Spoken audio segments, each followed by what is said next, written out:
The moment systems begin to fail, most people look for darkness. They expect the lights to flicker, the grid to collapse, the city to fall silent. That expectation is dangerous, because when collapse actually starts, nothing dramatic happens. The lights stay on, the screens glow. Cars still move, and yet something critical has already snapped. What breaks first is not electricity, it's certainty. The first 30 seconds of collapse are quiet, no alarms. No announcements, just a subtle shift in how people feel. A delay that doesn't get explained. A message that sounds vague. A routine that suddenly feels uncertain. The human brain detects instability faster than any sensor. And once it does, behavior changes immediately. Trust dissolves before infrastructure does. People stop believing that systems will behave tomorrow the way they did yesterday. Not because they have proof, but because they sense hesitation. That hesitation spreads. Shelves empty not because food is gone, but because people no longer trust replenishment. Lines break down not because rules vanished, but because patience feels risky. Everyone begins acting early, quietly, defensively. This is how collapse accelerates without looking like collapse. Modern systems are built on invisible agreements. You show up because others will. You wait because fairness exists. You follow rules because enforcement is assumed. The moment belief weakens, cooperation becomes optional. And when cooperation falters, systems bleed from 1,000 small cuts instead of one big failure. Nothing explodes. Nothing crashes. It just stops flowing. Information becomes unreliable before it disappears. Messages contradict each other. Authorities speak carefully instead of clearly. Silence fills the gaps. People don't panic at first. They compensate. They hoard time. They hoard space. They hoard options. They stop explaining themselves. Conversations shorten. Eye contact fades. Everyone quietly prepares to be alone. This is the phase most people miss entirely. They're waiting for confirmation. A blackout, a headline, a siren that gives them permission to react. But collapse doesn't announce itself. It leaks. It erodes confidence until people begin acting as if help is uncertain, and that behavior creates the very shortages they fear. By the time the power goes out, trust has already been gone for days. This is why collapses feel sudden in hindsight. Analysts argue about causes, politicians debate timelines, survivors remember something simpler. The moment the room felt different. When people stopped assuming good faith. When silence replaced coordination, when everyone began planning privately instead of together. Those who survive long-term don't wait for visible failure. They watch behavior. They notice when schedules stop mattering, when delays become normal, when nobody can answer simple questions with confidence. They recognize that the system hasn't failed yet, but belief in it has. And belief is the load-bearing wall. Once trust collapses, every other failure becomes inevitable. The blackout doesn't start the crisis. It only makes it undeniable. Drop your city in the comments. I want to see where the survivors are watching from. And hit subscribe while you're here. Once trust fractures, information is the next system to break. Not because it disappears, but because it stops working. Messages still arrive. Alerts still buzz. Screens still glow. In fact, there is often more information than ever, and that excess is exactly what makes it lethal. Information only stabilizes society when it is believed. The moment credibility erodes, data becomes noise. Updates contradict each other, authorities hedge their language, statements are revised, softened, walked back. People sense uncertainty in tone before they understand it in content. When clarity vanishes, confidence follows. This is where collapse accelerates invisibly. Official channels attempt reassurance because panic is dangerous. Unofficial channels amplify urgency because attention rewards fear. Algorithms favor emotion over accuracy, speed over verification. Every message claims importance. None earn trust. People don't know what to filter, so they stop filtering altogether. At that moment, information ceases to guide behavior. It inflames it. The most dangerous lies during collapse are not dramatic conspiracies. They are small, comforting assumptions. If it were serious, they'd tell us. It will be fixed tomorrow. They wouldn't let it get that bad. These ideas keep people compliant while conditions quietly worsen. They delay adaptation. They buy calm at the cost of preparedness. At the same time, false threats spread faster than real ones. A single video without context can redirect entire crowds. A rumor about fuel can empty stations before deliveries stop. A screenshot can turn a normal delay into a perceived shutdown. Once enough people believe something, it becomes operationally true, even if it's factually false. Infrastructure depends on coordination more than strength. Hospitals rely on scheduling. Fuel systems rely on timing. Water treatment relies on trained personnel showing up without hesitation. When information loses credibility, coordination breaks down. Workers don't know which instructions are real. Managers hesitate. Decisions get deferred. Responsibility becomes radioactive. Nothing fails catastrophically. It just stops aligning. This creates a psychological paradox. As uncertainty increases, people demand absolute certainty. When they don't receive it, they substitute belief with instinct. Fear becomes the decision-making framework, not panic. Fear disguised as logic. People justify movement, hoarding, withdrawal as being realistic. Survivors behave differently. They don't chase every update. They don't refresh feeds endlessly. They narrow their inputs deliberately.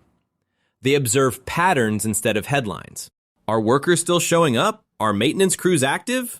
Are routines intact? They watch what people do, not what systems say. Because collapse does not announce itself clearly. It whispers through unanswered phones, through offices that close without explanation, through doors that were never locked before, through schedules that stop being honored. By the time information goes silent, it has already failed its purpose. If you wait for confirmation, you will wait too long. By the time shortages become visible, the damage is already deep. Empty shelves are not the beginning of collapse. They are the evidence. The real loss happens earlier, quietly, when daily patterns stop holding shape. When people can no longer predict how tomorrow will unfold, even if everything they need still technically exists. Civilization does not run on resources alone. It runs on repetition. Wake up at the same time. Take the same route. Expect the same delivery. Trust that repairs happen on schedule. These loops create rhythm, and rhythm creates safety. When routines are intact, the human nervous system stays regulated. When they fracture, stress begins to compound immediately. The first cracks are always small. A trash pickup skipped, a store opening an hour late, a bus that doesn't arrive. Each disruption feels trivial on its own. People explain it away. But routines don't fail in isolation. They fail in clusters. One delay forces adjustments elsewhere. Adjustments create friction. Friction drains energy. As routines degrade, everyday tasks begin to cost more. Not materially, mentally. Every decision now requires thought. Where to go, when to leave, whether it's worth the trip. What might be different this time? That constant low-level calculation exhausts people faster than physical labor ever could. This is where collapse accelerates without shortages. People start moving farther to secure the same things. They carry more just in case. They stay out longer because the return trip feels uncertain. They stack tasks into fewer outings. Each decision is logical in isolation. Together, they create fatigue. Fatigue is the silent multiplier. Mistakes increase not because people become careless, but because they become depleted. Attention narrows. Patience thins. Small obstacles feel personal. Conflict rises not from scarcity, but from exhaustion layered on unpredictability. Authorities usually misread this phase. They focus on restoring supply, fuel trucks, food deliveries, power output, but supply does not restore rhythm. You can deliver water by the ton. You cannot instantly restore trust in schedules. You cannot rewire expectations overnight. This is why systems feel fixed on paper while life remains chaotic. Survivors respond differently. They don't chase efficiency. They rebuild rhythm. They establish micro routines early while others improvise. Fixed wake times, defined rest periods, narrow movement windows, repeated tasks done the same way every day. Not because it's optimal, but because it's predictable. They deliberately shrink their world. A smaller routine is easier to protect. Fewer decisions mean lower cognitive load. Consistency preserves clarity. Clarity preserves judgment. While others burn energy reacting, survivors conserve it through repetition. Improvisation feels heroic. It is not sustainable. Collapse punishes constant adaptation. It rewards boring consistency executed daily. Those who endure understand that survival is not about finding new solutions every day, but about eliminating the need for most decisions altogether. By the time power finally fails, the survivors have already adapted. They are not scrambling. They are not surprised. They are operating inside a new normal they built quietly while everyone else waited for the old one to return. Resources disappear later. Routine dies first. When routines collapse, coordination is the next system to bleed out. This is the moment people expect authority to arrive fully formed, with clear orders and visible control. Curfews, checkpoints, announcements that sound decisive. But coordination is not the same as authority. Authority can exist without alignment, and alignment is what keeps systems moving smoothly. Coordination is built on shared expectations. Everyone knowing not just what to do, but what others will do at the same time. When those expectations fracture, control becomes expensive and brittle. Every instruction now requires enforcement. Every rule demands attention. The system stops flowing and starts grinding. You see the failure first in contradiction. One office instructs people to stay home, another quietly pressures staff to report in. One department prioritizes safety, another prioritizes continuity. No one is lying. They're operating from different risk calculations in a world that no longer shares a single baseline. The result isn't chaos, it's misalignment. Misalignment creates gaps. Police still patrol, but coverage thins. Emergency services still respond, but triage stretches timelines. Maintenance crews still exist, but can't agree on what matters most. Everyone is busy. Very little is resolved. Effort increases while output drops, and that imbalance is visible to anyone paying attention. People notice faster than officials expect. The moment enforcement becomes inconsistent, behavior shifts. Not dramatically at first. People begin testing edges. Parking where they normally wouldn't, entering buildings that feel unofficially abandoned, ignoring rules that appear optional. Each small transgression feels reasonable. Each one teaches the same lesson. Consequences are delayed or absent. That lesson spreads quickly. Control does not collapse in a riot. It erodes through repetition. Through hundreds of moments where nothing happens when something should have happened. By the time force is applied, trust and coordination is already gone. Force can suppress behavior temporarily, but it cannot restore shared expectations. Without alignment, enforcement becomes reactive and exhausting. This is why visible authority becomes a liability. It draws attention, frustration, and confrontation. It becomes a magnet for grievances that have nowhere else to go. Survivors understand this instinctively. They don't seek control, they seek predictability. Predictability doesn't come from rules posted on walls. It comes from environments where behavior stays consistent day to day. Survivors avoid zones where instructions change daily. They stay away from areas where enforcement fluctuates by hour or mood. Not because they fear authority, but because inconsistency breeds conflict. The safest places during this phase are not the most protected. They are the most ignored. Coordination failure turns cities into patchwork territories governed by rumor, habits, and local interpretation. A street that feels safe at noon becomes unpredictable by nightfall. Movement becomes dangerous not because violence is constant, but because expectations differ block to block. If you don't know which rules apply where you're standing, you're already exposed. People like to believe morality collapses last. That even when systems fail, people will still do the right thing. It's a comforting idea, and it's wrong. What fails long before morality is something quieter and far more important: shared obligation. The unspoken agreement that other people matter even when it costs you something. At first, the change is subtle. Neighbors stop checking in, not because they've become cruel, but because every interaction now carries uncertainty. Helping costs time. Time costs energy. Energy feels scarce even before it truly is. Each decision becomes a calculation. Is this worth the risk? This isn't villainy, it's triage.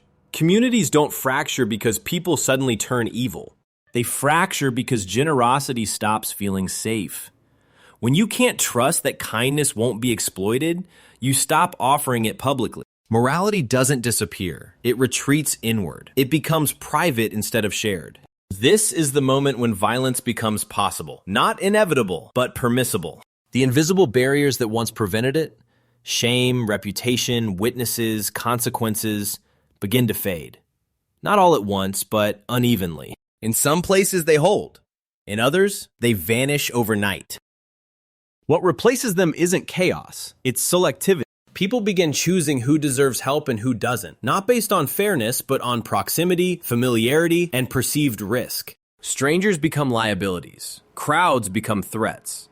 Silence becomes a form of protection. Survivors recognize this shift early. They don't seek safety in numbers. They avoid visibility. They don't announce resources or intentions. They understand that kindness without discretion attracts attention, and attention invites pressure. Instead, they practice selective cooperation. They help quietly. They trade locally. They build small circles based on consistency, not promises. Relationships are tested over time, not assumed. Trust becomes earned through repetition, not words. Everyone else becomes background noise. This is where collapse stops being abstract. It stops being about systems, politics, or ideology. It becomes personal, intimate, uncomfortable. Every decision now carries weight. Who do you open the door for? Who do you pretend not to hear? Who do you avoid entirely? There are no neutral choices anymore. Those who cling to pre-collapse social norms suffer most during this phase. They expect fairness where no mechanism enforces it. They expect restraint where incentives have vanished. They confuse how people should behave with how they will behave under pressure. Morality doesn't vanish. It fragments. It survives in small, controlled environments where accountability still exists. Families, trusted pairs, tight-knit groups. Everywhere else it fins until it's no longer reliable. Community fails before morality because morality requires a community to function. When shared obligation collapses, ethics lose their scaffolding. What remains is not cruelty, but caution. And caution reshapes everything. After trust fractures, information degrades, routines dissolve, coordination misaligns, and community narrows, something still remains. It isn't hope, it isn't optimism, it's meaning. And when that fails, collapse finishes its work. Meaning is the quiet structure inside the human mind that answers a single question every morning. Why continue? When systems exist, meaning is outsourced. Jobs provide purpose. Schedules provide momentum. Social roles provide validation. Collapse strips all of that away. What's left is the individual, alone with the question. This is the final filter. People who lose meaning don't collapse dramatically. They erode. Discipline weakens. Small maintenance tasks get skipped. Tools aren't cleaned. Water routines slip. Sleep patterns fragment. Decisions become reactive instead of deliberate. Risk creeps in not because people are reckless, but because they no longer care enough to be precise. Without meaning, survival becomes accidental. Collapse removes distraction. No deadlines, no milestones, no audience. No one watching, praising, correcting, or rewarding effort. In that silence, people discover whether their will to continue was ever internal. Many realize it wasn't. When nothing external demands consistency, consistency disappears. Survivors respond differently. They don't wait for purpose to appear. They construct it, not grand missions, not heroic narratives. Small, durable reasons. Protecting a space. Maintaining a routine. Keeping something alive. Teaching one other person. Completing tasks even when no one notices. Meaning becomes procedural, not emotional. This matters because meaning restores structure when systems cannot. A person with meaning wakes up on time even when there is no schedule. They conserve energy even when no one enforces scarcity. They maintain habits even when breaking them would feel easier. Meaning replaces external pressure with internal order. This is why collapse feels selective. Not because it targets the weak, but because it exposes who can function without validation, without guarantees. Without applause. Some people need the world watching to remain disciplined. Others do not. Those who endure are not waiting for systems to return. They are not counting days until normal resumes. They have already replaced external structure with internal ones. Their routines persist. Their standards remain intact. Their actions still align with intention. The lights going out does not end the world. The world ends for an individual the moment they no longer know why they get up, why they maintain, why they endure discomfort instead of surrendering to drift. Once that question loses its answer, everything else fails quickly. Meaning is not discovered in collapse. It is revealed. And those who still have it outlast those who don't. Quietly, steadily, without witnesses.